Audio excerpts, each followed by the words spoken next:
الحمد لله وحده والصلاة والسلام على من لا نبي بعده أما بعد وأعوذ بالله من الشيطان الرجيم بسم الله الرحمن الرحيم ولقد أرسلنا نوحا إلى قومه فلبث فيهم ألف سنة إلا 50 عاما فأخذهم الطوفان وهم ظالمون فأنجيناه وأصحاب السفينة وجعلناها آية للعالمين إلى آخر الآية.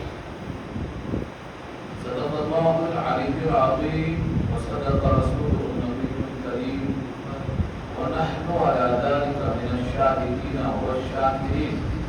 اللهم ألهمنا رشدنا وأعذنا من شرور أنفسنا. اللهم وفقنا بما تحب وترضى من القول والفعل والنية. رب اشرح لي صدري ويسر لي أمري واحلل عقدة من لساني يفقهوا قولي. آمين يا رب العالمين. حضرات معزز سامعین ملی بھائیوں بزرگوں اور دوستوں امام اور بہنوں پیارے بچوں، سورہ عنکبوت 20واں پارہ، سورت کا دوسرا رکوع شروع ہو رہا ہے اور پارے کا 14واں رکوع شروع ہو رہا ہے۔ اس رکوع میں 9 آیتیں ہیں اور آج کی گفتگو کا عنوان یہی آیت ہے۔ اللہ تعالیٰ نے حضرت نوح کا تذکرہ کیا ہے، مختلف نبیوں کا تذکرہ کیا ہے، تفصیل پیچھے آ چکی ہے، یہاں اشارہ سورہ ہود میں، سورہ انبیاء میں مختلف مقامات پر تفصیلی بحث آ چکی ہے۔ یہاں اشارہ ہے کہ دیکھو نوح نے کیسا دعوت دیا، قوم نے کیا جواب دیا، انجام کیا ہوا، لہذا اگر مکے والے بھی نافرمانی کریں گے تو انجام یہ ہوگا۔ حضرت نوح کا نام بہت تفصیل کے ساتھ خود سورہ نوح کے اندر موجود، سورہ نوح اس سورت کا نام ہے، پارہ 29 میں جو رکوع پر مشتمل ہے۔ کو اللہ نے عبدن شکورا کہا ہے، عبدن شکورا، شاکر بندہ، یعنی مایوسی کا زمانہ ہے، مایوسی کا ماحول ہے، لیکن وہ بندہ شاکر ہے۔ آپ ذرا سوچئے 950 برس کس کو بولتے ہیں اس دنیا میں آج 100 سال گزارنا مشکل ہے، 60 سال گزارنا مشکل ہے، اسی دنیا میں 950 سال تک انہوں نے اللہ کا پہنچایا اور لوگ مانے نہیں ان کی بات۔ کتنے لوگ مانے؟ 950 سال کی محنت کے بعد ایک کشتی بھر کے لوگ تھے، بس اس کشتی میں بھی سب انسان نہیں تھے، تمام انسانوں کے علاوہ جانور بھی تھے، اس میں ہر قسم کے جوڑے موجود تھے، بکری کا جوڑا، بندر کا جوڑا، سب تھے اس میں۔ تو ایک کائنات بھر کے لوگ انسان تھے، مگر 950 سال کی دعوت میں ایک کشتی بھی مشکل سے بھری۔ خود اللہ نے کہا ہے سورہ ہود میں وما آمن معه الا قلیل، قلیل کسے کہتے ہیں؟ 15 آدمی، 15 آدمی ایمان لائے صرف، پھر بھی وہ شکر کرتے رہے۔ پتھروں سے مار مار کے لوگ سنسار کر دیتے، پتھروں میں چھپ جاتے، جبریل نکالتے، نکل کے پوچھتے اب کیا حکم ہے، فرمایا وہی پھر کرو، پھر وہی کرتے۔ ایسا زندگی کے 950 سال گزر گئے، اس لیے وہ کیا تھے؟ عبدن شکورا۔ ہمارے پاس کیا ہے؟ لوگ جلدی مایوس ہو جاتے ہیں، بولتے ہیں لوگ اچھے نہیں ہیں، لوگ سنتے نہیں ہیں، لوگ مانتے نہیں ہیں، لوگ سمجھتے نہیں ہیں۔ آپ نے محنت کتنا کی ہے؟ 50,000 سال کی ہے کیا؟ کتنی محنت کی آپ نے؟ تو مایوس نہ ہونا، مسلسل کام کرتے رہنا، اس کو عبدن شکورا سے تعبیر کیا ہے اللہ نے۔ آپ بھی مایوس مت ہوئیے، کرتے جائیے، مایوسی کفر ہے۔ لا تیأسوا من روح اللہ، سورہ زمر میں اللہ نے کہا ہے مایوسی اللہ کی رحمت سے نہیں ہونا چاہیے۔ کوئی نہیں سدھرتا ہے، آپ کا کام سدھارنا نہیں ہے، آپ کا کام ہے کوشش کرنا، کوشش کرتے رہنا، یہ ہے پیغام آج کا۔ وَلَقَدْ أَرْسَلْنَا نُوحًا إِلَىٰ قَوْمِهِ، اور البتہ تحقیق ہم نے بھیجا نوح علیہ السلام کو ان کی قوم کی طرف۔ ان کی قوم سے مراد ایک مخصوص علاقہ، مخصوص زمانہ، مخصوص قوم۔ یہیں سے معلوم ہوتا ہے کہ وہ ساری دنیا کی طرف نہیں تھے، اپنی قوم کی طرف بھیجے گئے تھے، یعنی سارے جہان کے لیے نہیں بھیجے گئے۔ جب سارے جہان کے لیے نہیں بھیجے گئے تھے تو سارے جہان پر عذاب کیوں آیا؟ اسی سے نکلتا ہے کہ سب پر عذاب نہیں آیا۔ طوفان نوح سارے عالم پہ نہیں آیا، جو نافرمان تھے اور جو ان کا علاقہ اور خطہ تھا وہی تک آیا۔ یہ راجع قول ہے۔ اللہ تعالیٰ نے ان کو ایک مخصوص قوم کی طرف بھیجا تھا، خطہ مخصوص تھا، قوم مخصوص تھی، زمانہ مخصوص تھا۔ سارے عالم کے لیے بھیجا جانا صرف ہمارے نبی کی خصوصیت ہے، صرف ہمارے نبی کی خصوصیت ہے۔ اللہ نے آپ سے فرمایا وما ارسلناک الا کافۃ للناس بشیرا و نذیرا، ہم نے آپ کو سارے جہان کے لیے بھیجا ہے بشیر اور نذیر، نہ زمانہ محدود، نہ علاقہ محدود، نہ قوم محدود۔ اور آپ کی حیات ظاہری کے بعد بھی وہ آپ ہی کی امت ہیں، اور یہ جو علماء ہیں ان کا کام کرتے رہیں گے، ہزاروں لاکھوں علماء اس کام میں لگے رہیں گے۔ تو یہاں سے ایک بات معلوم ہوئی کہ ان کا زمانہ عام نہیں تھا، ان کا علاقہ عام نہیں تھا، ان کی قوم عام نہیں تھی، اسی لیے سارے جہان کے لوگ غرق نہیں ہوئے تھے، اسی خطے کے لوگ غرق ہوئے تھے جہاں وہ بھیجے گئے تھے۔ اور راجع قول یہی لکھا ہے، علاقوں میں ہی سے معلوم ہوتا ہے ان کی قوم کی طرف پیغمبر بنا کر بھیجا گیا۔ فَلَبِثَ فِيهِمْ أَلْفَ سَنَةٍ، پھر وہ رہے ان کے درمیان 1000 سال، إِلَّا 50 عَامًا، مگر 50 سال کم، یعنی 1000 مکمل، اس میں 50 کم کر دو تو 950 سال۔ شاہین لکھتے ہیں یہ 950 سال زمانہ نبوت ہے، حیات اس سے زیادہ ہے، کیونکہ کسی نبی کی نبوت سوائے حضرت عیسیٰ کے جو پیدائش کے وقت ہی نبی بنا دیے گئے، سب کی نبوت 40 سال کے بعد ملی ہے۔ تو یہاں بھی اگر نبوت 40 سال کے بعد ملی ہے تو کوئی تعجب نہیں۔ اس لیے شارحین کہتے ہیں یہ جو ان کے درمیان رہے 1000 سال 50 کم، یہ نبوت کا زمانہ ہے، اور 40 سال جو نبوت سے پہلے کا زمانہ ہے وہ اس کے علاوہ۔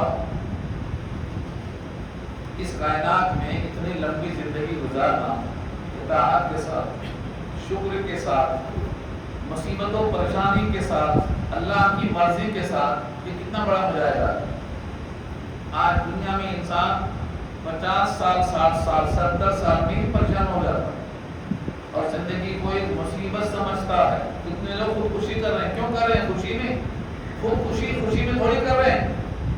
وہ کہتے ہیں کہ دنیا سے چھٹکارا پانا چاہیے کیونکہ دنیا بڑی پریشان کرنے والی ہے۔ اس دنیا میں اتنی لمبی حیات جینا شکر گزاری کے ساتھ یہ بہت بڑا کارنامہ ہے، کیونکہ اس کائنات کو اللہ نے مصیبتوں سے دور کر رکھا، آزمائشوں میں رکھا، یا تو مقام شکر ہوگا یا تو مقام صبر ہوگا، لیکن امتحان تو بہرحال ہوگا۔ اللہ نے خود ان کا مضمون طے کر دیا، عبدن شکورا کا حقیقی وہ شاکر بنتا ہے، یعنی ان کو اللہ تعالیٰ نے نعمتوں میں رکھا، عبدن شکورا ہو۔ الا 50 عاما، مگر 50 سال۔ فاخذهم الطوفان، طوفان نے ان کو یعنی ان کی قوم کو یعنی ان کی قوم کو، فاخذهم الطوفان، جس قوم میں وہ بھیجے گئے تھے اس قوم کو اللہ نے طوفان میں پکڑ لیا۔ طوفان سے مراد بارش، تفصیلی بحث سورہ ہود 12 میں آ چکی ہے۔ نیچے سے بھی پانی، تنور جو روٹی پکانے کا تنور ہے اس میں آگ نہیں، پانی نکل رہا ہے، اور اوپر آسمان سے بھی پانی گر رہا ہے، نیچے اوپر پانی ہی پانی، زمین پوری پانی سے بھر گئی۔ وہ کشتی جس کا مذاق ہو رہا تھا وہ کشتی چلنے لگی، اس میں جو تھے وہ بچ گئے، اسی واسطے اس کا نام کشتی نوح رکھا گیا۔ جو آج دعوت و تبلیغ میں لگ گیا وہ بچ گیا، اس کو کشتی نوح کہا جاتا ہے، اور جو غافل رہے گا یوں ہی گھومتا رہے گا، ٹائم پاس ہو جائے گا اور نجات نہیں پائے گا۔ کشتی کے باہر والے نجات نہیں پا سکے، ڈوب کے مر گئے۔ اس لیے کشتی کے اندر آنا ضروری ہے. دعوت اللہ، اللہ کے بندوں کو اللہ کی طرف بلاؤ. کیسے بلاؤ؟ نبیوں کی طرح. کوئی ان سے امید مت رکھو، ان سے کوئی صلہ، ان سے کوئی زیادہ دنیا کی فائدے کچھ نہیں. اللہ کو راضی کرنے کے واسطے اس کو اللہ کی طرف دعوت دینا. یہاں اشارہ اسی کی طرف ہے. فَأَخَذَهُمُ الطُّوفَانُ، طوفان نے پکڑا. طوفان آیا کیسے؟ حضرت نوح نے بدعا کی. آپ کہیں گے بدعا کیوں کی؟ اللہ نے حضرت نوح کو خبر دے دی تھی کہ جو ایمان لانا تھا لے آئے، اب جو باقی بچے ہیں ایمان نہیں لائیں گے. اللہ نے خبر دے دی. اللہ نے جب خبر دے دی، یا نوح انہ لن یؤمن من قومک الا من قد آمن. یہ سورہ ہود کے الفاظ ہیں. جو ایمان لانا تھا ایمان لا چکے، اب ایمان نہیں لائیں گے. آپ کو پتھر مارتے رہیں گے، ستاتے رہیں گے، آپ کو ایمان نہیں لائیں گے. جب یہ خبر خود اللہ نے دے دی تو حضرت نوح نے کہا پھر ان کو زندہ رکھ کے کیا فائدہ ہے؟ جب ایمان نہیں لائیں گے، آپ کی خبر سچی ہے تو پھر ان کو آپ رکھ کے کیا فائدہ؟ ان سے وجود کو ختم کر کے جہان کو پاک کر دو. خشکم جہاں پاک ختم کرو. ان کو رکھ کے کیا فائدہ؟ ان سے خیر کی امید نہیں. اور یہ بدعا حضرت نوح کی سورہ نوح میں موجود ہے. سورہ نوح میں انہوں نے رب سے کہا اے پروردگار، اگر یہ پیدا کریں گے اولاد تو وہ اولاد بھی انہی کی طرح کافر ہوگی. اللہ فاجرت کفارہ، وہ بھی فاجر ہوگی، وہ بھی کافر ہوگی. لہذا کافر کی اولاد کافر، فاجر کی اولاد فاجر، ناشکروں کی اولاد ناشکری. ان کو رکھ کے کیا فائدہ ہے؟ رب لا تذر علی الارض من الکافرین دیارا. اے پروردگار اس زمین پر کافروں کا ایک گھر نہ رہے. دیار جمع ہے دار کی، دیارہ کوئی ایک گھر باقی نہ بچے. اور کوئی یہ گھر باقی نہ بچے تو کیا کریں گے؟ سب کو ڈبو دیں گے. یہ تفصیل سورہ نوح میں آ چکی ہے، سورہ ہود میں آ چکی ہے. یہاں اس کی طرف اشارہ ہے. طوفان نے پکڑ لیا، پانی کا طوفان. اس کشتی میں بیٹھنے سے انکار کیا تھا حضرت نوح کے بیٹے نے. حضرت نوح کو محبت ستا رہی تھی، میرا بیٹا ڈوب جائے گا. بیٹے سے کہا یا بنی ارکب معنا، میرے پیارے بیٹے میرے ساتھ کشتی میں سوار ہو جائے. لیکن بیٹا کہتا ہے آپ کے کشتی کا محتاج نہیں ہوں میں. سآوی الی جبل یعصمنی من الماء، میں پہاڑ کی پناہ لے لوں گا، پہاڑ کی پناہ لے لوں گا، کشتی میں نہیں آؤں گا. جب بیٹا نافرمانی کرتا ہے باپ کی، جبکہ باپ نیک اور صالح ہو تو بیٹے کا یہ حال ہوتا ہے. اور یہ جگہ نہیں قرآن میں ہے. سورہ احقاف دیکھ لو، سورہ احقاف 12:26 آئے گا، آگے بتائیں گے آپ کو. سورہ احقاف 12:26 کا تیسرا رکوع دیکھ لو. ماں باپ نصیحت کرتے ہو، ماننے کو تیار نہیں. آج بھی جو بیٹے یا بیٹیاں ماں باپ کی نصیحت قبول نہیں کرتے ان کا انجام ایسا ہوتا ہے. حضرت نوح بڑی کوشش کرتے رہے، میرے بیٹے میرے ساتھ کشتی میں آ جاؤ. بیٹا کہتا ہے سآوی الی جبل یعصمنی من الماء، پہاڑ کی پناہ لے لوں گا، مجھے پانی سے بچا دے گا. آپ نے کہا لا عاصم اليوم من امر اللہ، آج اللہ کے عذاب سے بچانے والا کوئی نہیں ہے. الا من رحم، ہاں جس پر خدا کا رحم ہو وہی بچے گا. مگر بیٹا اب بھی انکار کرتا ہے. ابھی اسی گفتگو میں تھے کہ موج حائل ہوئی اور غرق ہو گیا. فکان من المغرقین، غرق ہو گیا، ڈوب گیا. حضرت نوح نے اللہ سے رجوع کیا. آپ کو یاد دلانے کے لیے، تازہ کرنے کے لیے سنا رہا ہوں. حضرت نوح نے اللہ سے رجوع کیا. میرا بیٹا ڈوب گیا. ان ابنی من اہلی، میرا بیٹا میرا اہل ہے، میرا بیٹا میرا اہل ہے، اور آپ کا وعدہ ہے کہ تیرے اہل کو بچاؤں گا. ان ابنی من اہلی، میرا بیٹا میرا اہل ہے، وہ ڈوب گیا، اور آپ کا وعدہ ہے کہ میں آپ کے اہل کو بچاؤں گا. اللہ نے کہا بیٹا سلبی ہے، سگا بیٹا ہے، لیکن پھر بھی تیرا اہل نہیں ہے، نا اہل ہے. انہ لیس من اہلک، یہ خبر اللہ دے رہے ہیں. انہ لیس من اہلک، انہ عمل غیر صالح، اس کا عمل غیر صالح ہے. تو ایک صالح آدمی کا بیٹا اگر عمل غیر صالح کرتا ہے تو سلبی بیٹا ہے مگر وہ نااہل ہے، اور نااہل کے لیے آپ فکر مت کرنا، ڈوبنے دینا اس کو، بیٹا آپ کا ہے لیکن اس کو ڈوبنے دینا، کیونکہ وہ آپ کا اہل نہیں ہے۔ اچھی طرح دیکھ لو، ایک نبی ہے، نبی کا سلبی بیٹا ہے، لیکن وہ نااہل کیوں ہے کہ اس کا عقیدہ، اس کا عمل غیر صالح ہے۔ یہ ایک نبی کی بات کر رہا ہوں، مگر اللہ نے سورہ مریم پارہ 16 میں 5 نبیوں کا نام لے کے بتا دیا، ان کی بھی اولاد نہ خلف پیدا ہوئی۔ فخلف من بعدهم خلف اضاعوا الصلاة واتبعوا الشهوات فسوف يلقون غیا۔ جو حافظ ہے وہ کھول کے دیکھ لیں سورہ مریم، 5 نبیوں کا نام لے کے بتایا، ان کی اولاد نہ خلف پیدا ہوئی، نمازوں کو ضائع کیا، فحشاء کی اتباع کیا اور جہنم میں پہنچیں گے۔ تو یہ جو لوگ بڑے غرور سے بولتے ہیں نا، ہم شیخ زادے، ہم پیر زادے، ہم فلاں زادے، کوئی زادے کام میں نہیں آنے والے ہیں، کوئی بھی زادے ہوں گے، آپ کا عمل، آپ کا عقیدہ آپ کے ساتھ۔ یہ پیغام دیا ہے قرآن نے، اور لوگ قرآن اسی واسطے نہیں پڑھتے کہ مشقت پڑ جائے گی، کام جھیلنا پڑے گا، بڑے آرام سے چھاؤں میں بیٹھے ہوئے ہیں، امید لگائے بیٹھے ہیں۔ اللہ نے یہاں سورہ عنکبوت میں اسی کو بتا دیا، ایک مثال دی ہے۔ وَهُمْ ظَالِمُونَ، وَهُمْ ظَالِمُونَ کیوں کہا؟ ظالم کیوں کہا؟ اللہ نے حضرت نوح سے نصیحت کرتے ہوئے یہی کہا تھا، اِنِّي أَعِظُكَ أَن تَكُونَ مِنَ الْجَاهِلِينَ، اے نوح میں تم کو نصیحت کرتا ہوں، وہ جو نااہل ہیں ان کے بارے میں اگر آپ مجھ سے سفارش کریں گے، آئندہ سفارش نہیں کرنا، کیونکہ وہ نااہل ہے، اور جو نااہل کے بارے میں سفارش کرتا ہے وہ نادان ہوتا ہے۔ میں نصیحت کرتا ہوں، انی اعوذک ان تکون من الجاہلین، جاہلین کا ترجمہ کیا ہے؟ ناواقف لوگوں میں سے ہو جائیں گے آپ۔ اتنا سخت جملہ ہے، یہاں یہ اشارہ ہے کہ وہ پورے کے پورے لوگ ظالم تھے، اس لیے طوفان بعد دوبارہ میں غرق ہو گئے۔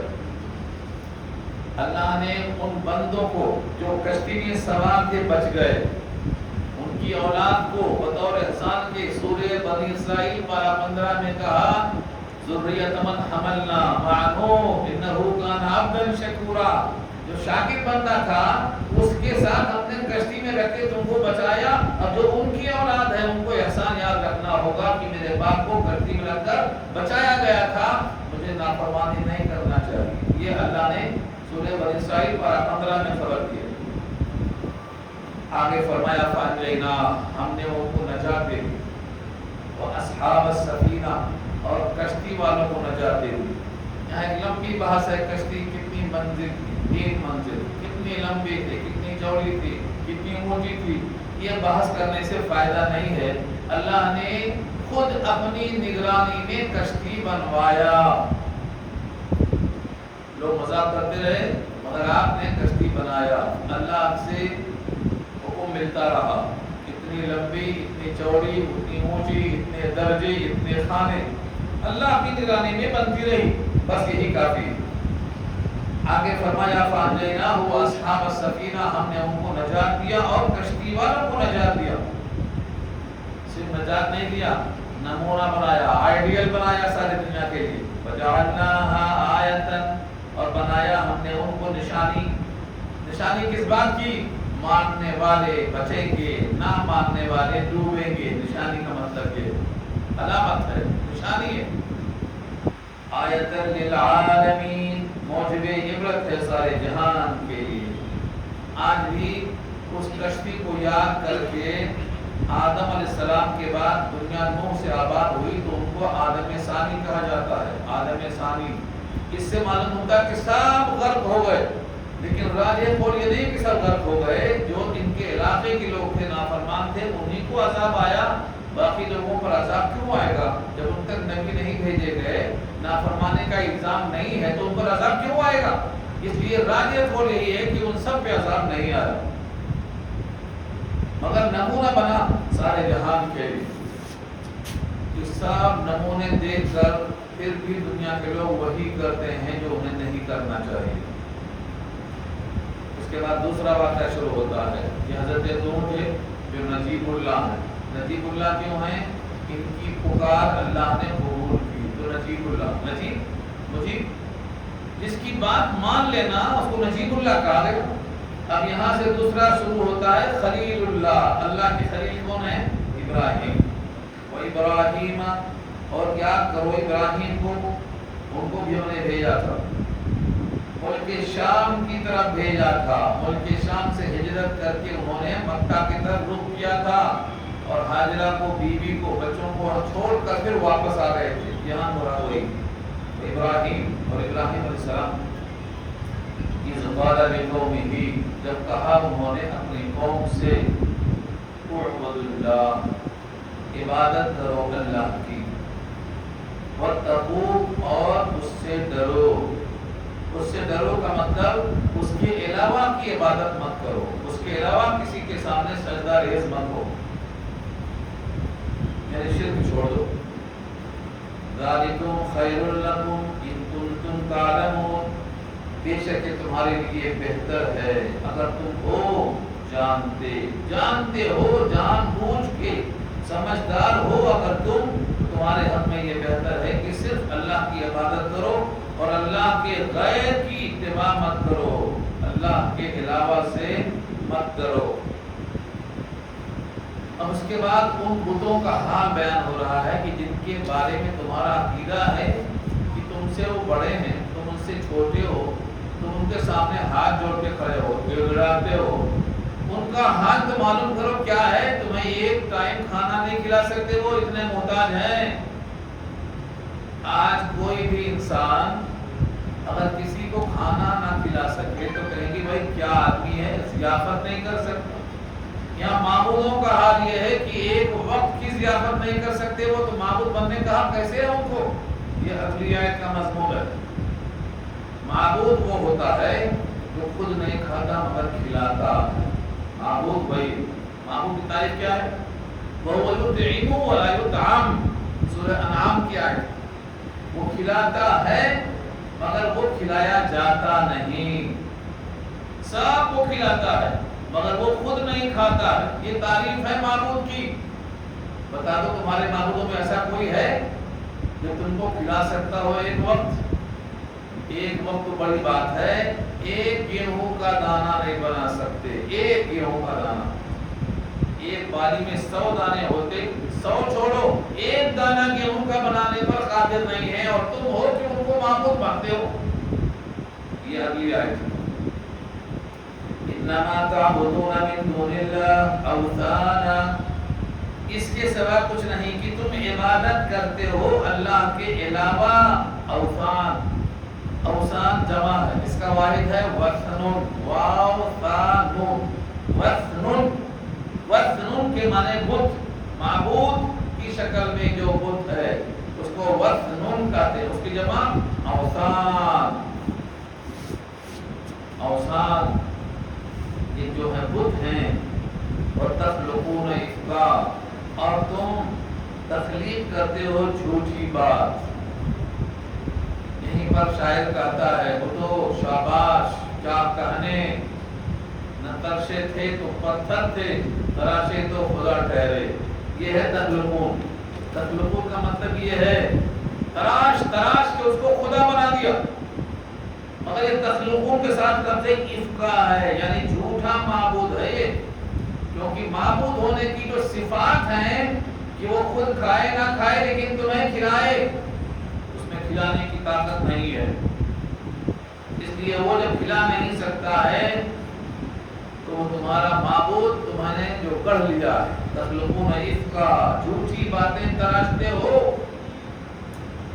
ان الذین تعبدون من دون اللہ، بے شک وہ لوگ جن کو تم عبادت میں لاتے ہو، جن کی عبادت کرتے ہو، جن کو پوجتے ہو اللہ کے سوا، لا یملکون لکم رزقا، لا یملکون لکم رزقا، رزق کے تمہارے لیے وہ مالک نہیں ہیں، اختیار نہیں رکھتے۔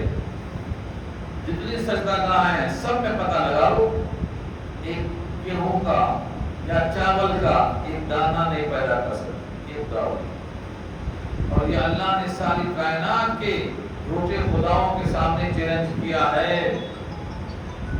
اور تم بھی کھیتی کے کام سے جانتے ہو نا، تو سورہ واقعہ میں دیکھو أأنتم تزرعونه أم نحن الزارعون. زراعت تم کرتے ہو کہ میں کرتا ہوں؟ بولو. تم تو خالی ڈالتے ہو، اس کو اٹھاتا کون ہے؟ دنیا کا کوئی کسان نہیں بولتا ہے کہ زمین کے اندر سے اس دانے کو میں اوپر اٹھاتا ہوں.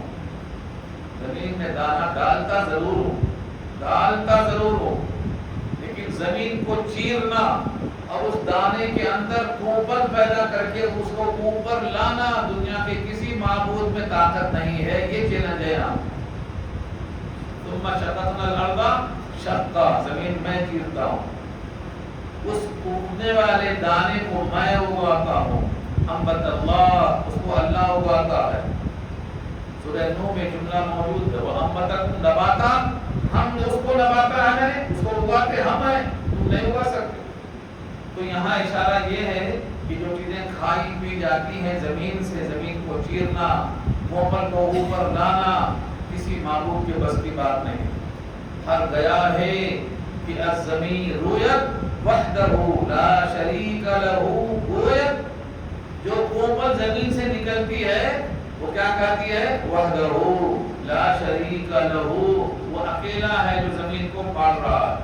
لا شریک لہ، اس کا کوئی شریک نہیں ہے اس کوپل کو اوپر لانے میں، کسی کی طاقت نہیں ہے. اشارہ یہاں یہی ہے کہ کوئی معبود رزق دینے پر مالک نہیں ہے. کیا کرنا؟ فَاتَّقُوا عِندَ اللَّهِ الرِّزْقَ، اب تلاش کرو اللہ کے پاس رزق کو. رزق وہی دے سکتا ہے. تو جہاں رزق نہیں ملتا ہے وہاں سر کو جھکاتے ہو، جہاں ملتا ہے وہیں جھکاؤ. فَاتَّقُوا عِندَ اللَّهِ الرِّزْقَ وَاعْبُدُوهُ، اسی کی عبادت کرو. وَاشْكُرُوا لَهُ، اسی کا شکر ادا کرو. شکر کی تعریف کیا ہے؟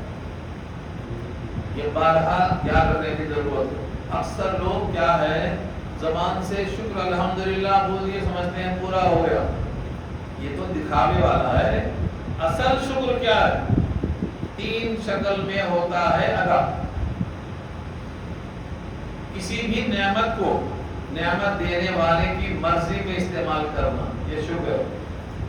نمبر 2، نعمت کو نعمت دینے والے کی معصیت میں خرچ نہ کرنا، یہ نمبر 2.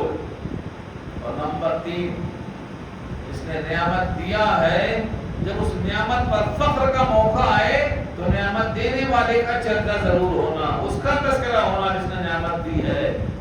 اگر یہ 3 کام کیا تو آپ نے شکر ادا کیا، ورنہ آپ نے شکر ادا نہیں کیا. وَاشْكُرُوا لَهُ، اس کا شکریہ ادا کرو. اور اسی واسطے کھانے کے بعد جو دعا ہوتی ہے نا، اس میں شکر کا لفظ اسی واسطے آتا ہے. الحمدللہ الذی اطعم وسقى وسوغ وجعل له مخرجا. یہ دعا بہت کم لوگ پڑھتے ہیں کیونکہ یہ یاد نہیں ہوتی. ہاں چھوٹی پڑھ لیتے ہیں، چھوٹی دعا تو سب کو یاد ہے. یہ دعا بڑی اہم ہے، اس میں اللہ کی حمد کے ساتھ شکر بھی ہے اور اس کی قدرت کا تذکرہ بھی ہے. الحمدللہ الذی اطعم، اس نے کھلایا اس کا شکر ہے.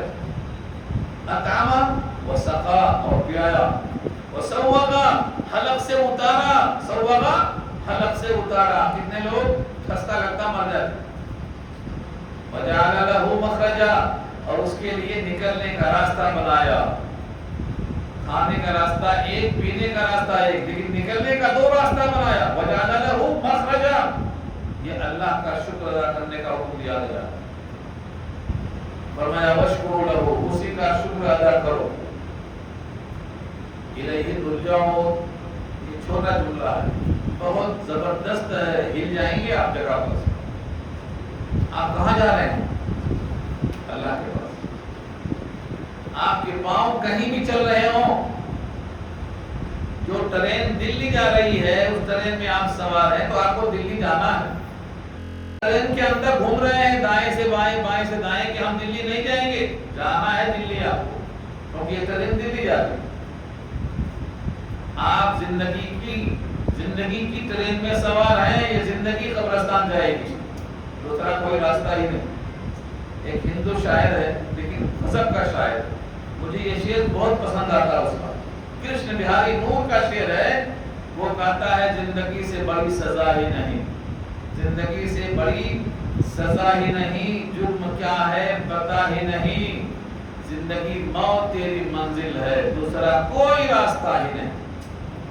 الیہ ترجعون کا ترجمہ ہے، الیہ ترجعون۔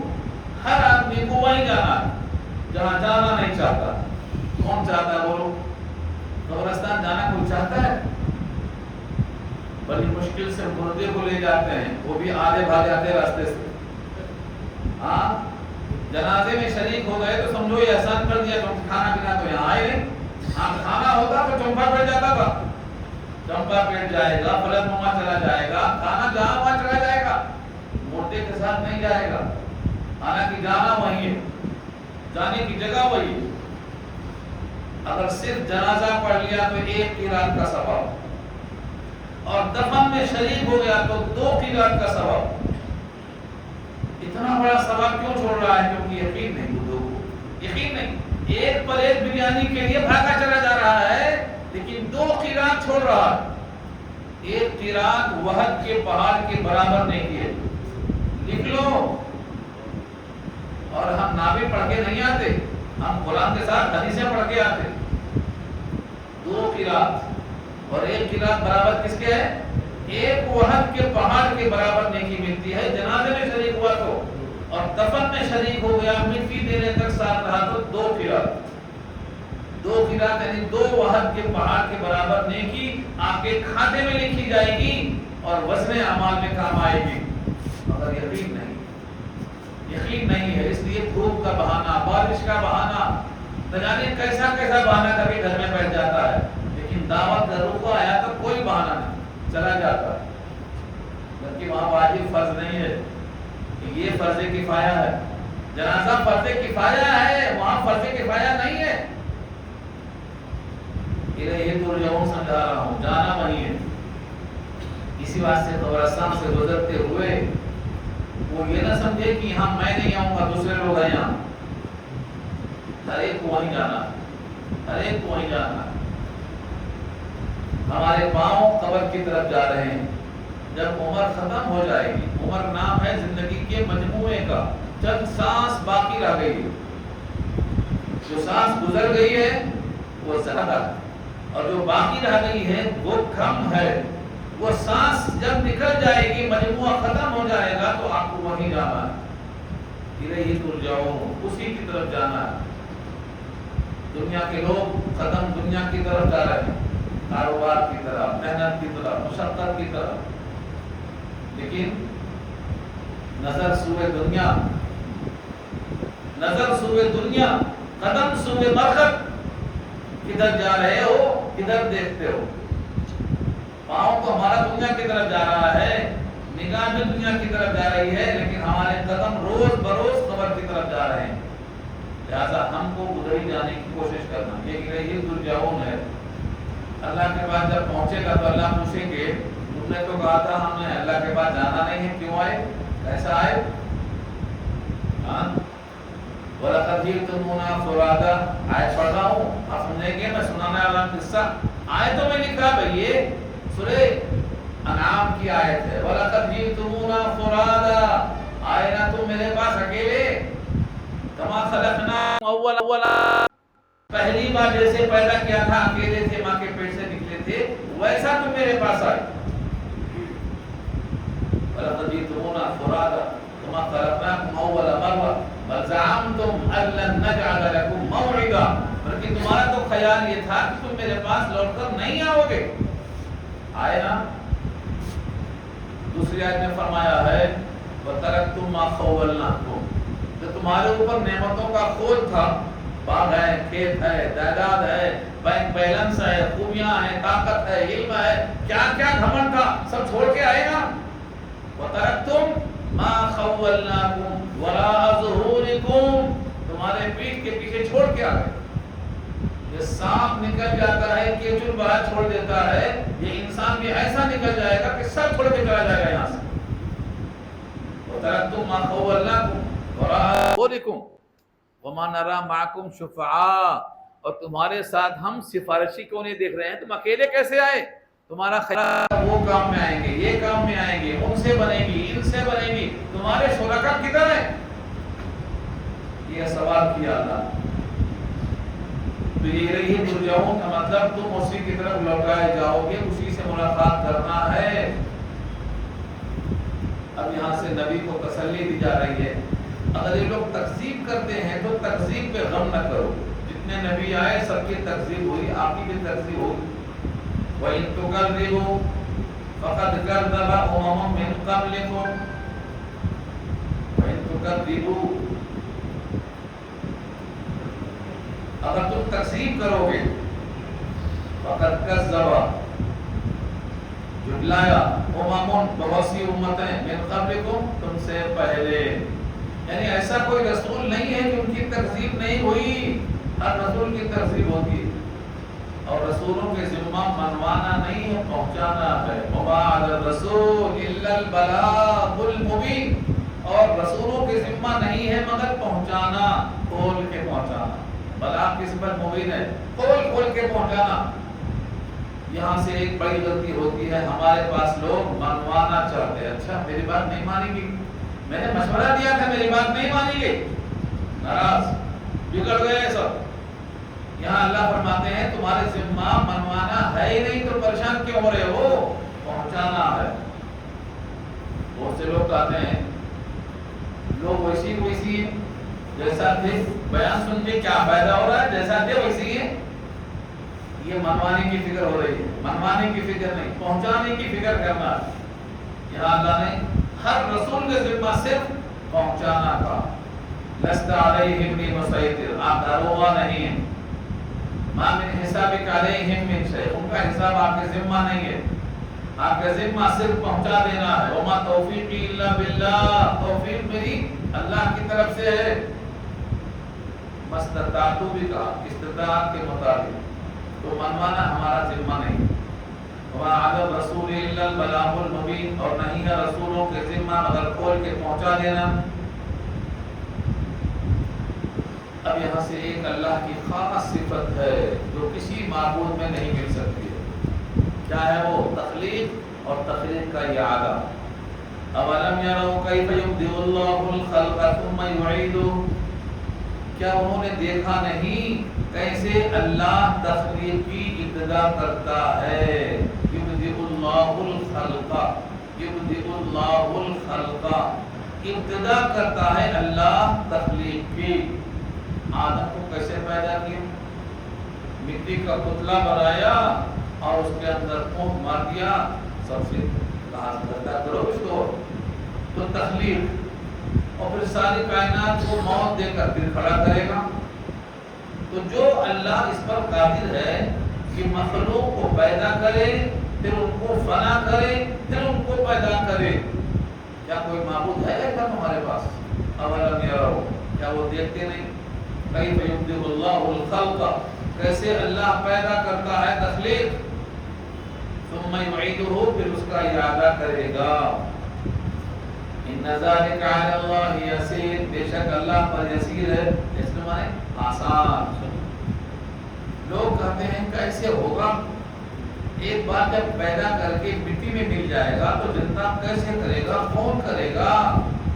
یہ قرآن میں کثرت سے آیا ہے، جیسے سورہ یاسین میں آیا، من یحیی العظام وہی رمیم، عاصم نوائل سامی قبرستان سے ہڈی اٹھا کر مسلتا ہے، ہوا میں اڑاتا ہے اور کہتا ہے من یحیی العظام وہی رمیم، یہ ہڈی پوشیدہ مرمری ہو گئی، ہواؤں میں اڑ رہی ہے، اسے کون زندہ کرے گا؟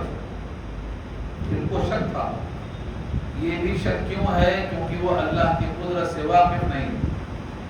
اللہ نے وہی جواب دیا، قل یحییھا الذی انشأھا اول مرہ وہو بکل خلق علیم، جس نے پہلی بار پیدا کیا جب ہڈی کچھ بھی نہیں تھی، اب تو کم سے کم بھورا صحیح، مرمرا صحیح، اب تو چورا صحیح، کچھ تو ہے۔